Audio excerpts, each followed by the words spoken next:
안녕하세요. 신바람 나는 건강을 위한 건강신 박사의 신명나 박사입니다. 오늘은 우리 구독자님들이 주로 먹는 흰쌀밥에 대한 이야기를 하려고 해요. 나이가 들수록 순수한 흰쌀밥은 피하라는 이야기 많이 들으셨죠?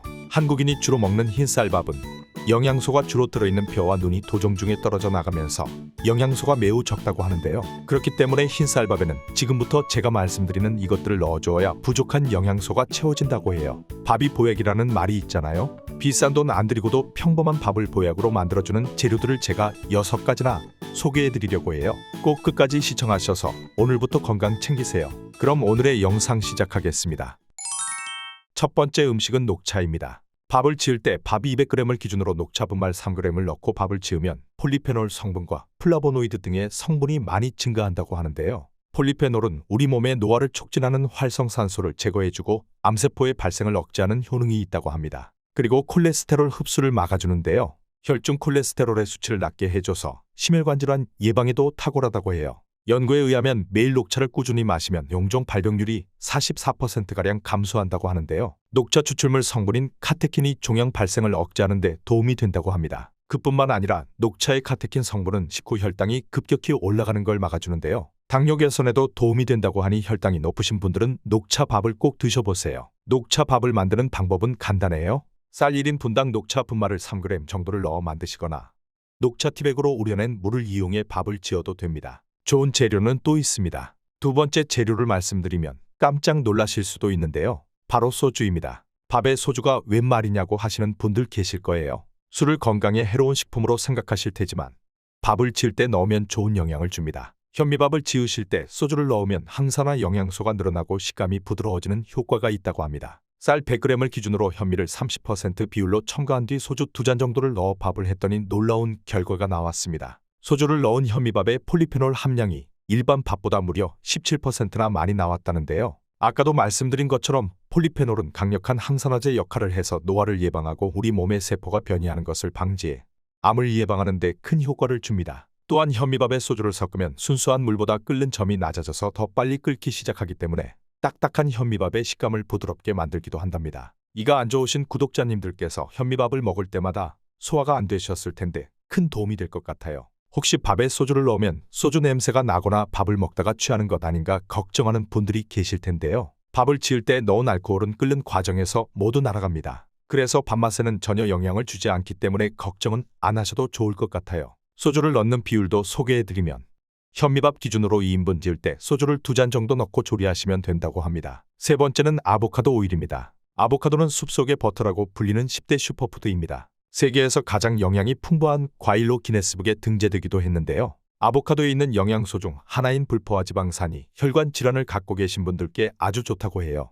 아보카도 100g당 지방 함량은 25g인데 이 지방의 84%가 불포화 지방산으로 이루어져 있다고 합니다. 불포화 지방산은 몸에 나쁜 지방이 아니라고 해요. 체내에 합성되지 않아서 꼭 식품으로 섭취해야 하는데요. 이 불포화 지방산은 주로 우리 몸의 세포막을 형성하고요. 혈관 속 중성지방과 콜레스테롤 수치를 낮춰서 혈관 질환을 예방하는 데 도움을 줍니다. 같은 양을 먹더라도 아보카도를 그냥 드시는 것보다 아보카도 오일로 섭취했을 때 무려 7배 더 많은 불포화 지방을 섭취할 수 있는데요. 이 아보카도 오일을 꼭 밥에 넣어보세요. 4인분 기준 오일 1스푼을 넣고 밥을 지으면 고소하고 담백한 아보카도 오일밥이 완성된답니다.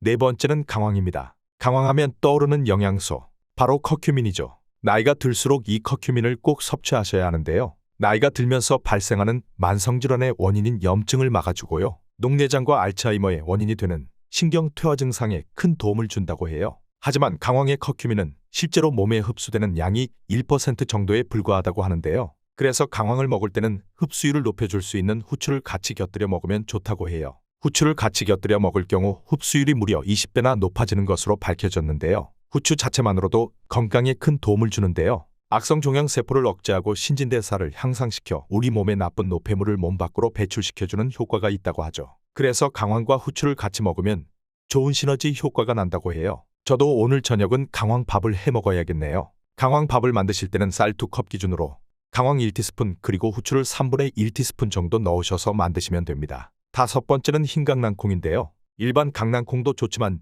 저는 흰강낭콩을 추천드리고 싶습니다. 최근 흰강낭콩이 다이어트 음식으로 큰 주목을 받고 있어요. 흰강낭콩의 단백질은 우유의 7배라고 하고요. 식이섬유는 바나나의 12배, 칼슘은 새우의 30배나 함유되어 있다고 해요. 우리들 침에는 아밀라아제가 있는데 아밀라아제가 탄수화물의 소화를 도와주잖아요. 그런데 흰강낭콩의 파세올라민 성분은 아밀라아제의 역할을 막아주거든요. 그래서 탄수화물이 분해되고 흡수되지 않도록 차단해주기 때문에 밥에 흰강낭콩을 넣으면 다이어트 효과를 볼 수 있습니다. 또 당뇨 있으신 분들에게도 큰 도움이 되는데요. 탄수화물 흡수를 막음으로써 혈당이 급격히 오르는 것을 방지해줍니다. 당뇨를 개선하는 데 큰 도움이 되겠죠. 흰강낭콩은 보기보다 딱딱해요. 그래서 밥을 지으실 때는 5시간 이상 불려서 사용하시는 걸 추천해드립니다. 마지막 재료는 비트입니다. 비트의 붉은색을 내는 색소에는 안토시아닌 성분과 베타시아닌 성분이 들어있는데요. 그래서 여성분들께서 요즘 많이 찾으세요. 비트의 안토시아닌 성분은 노화의 원인이 되는 활성산소를 제거해 피부 노화를 예방하고요.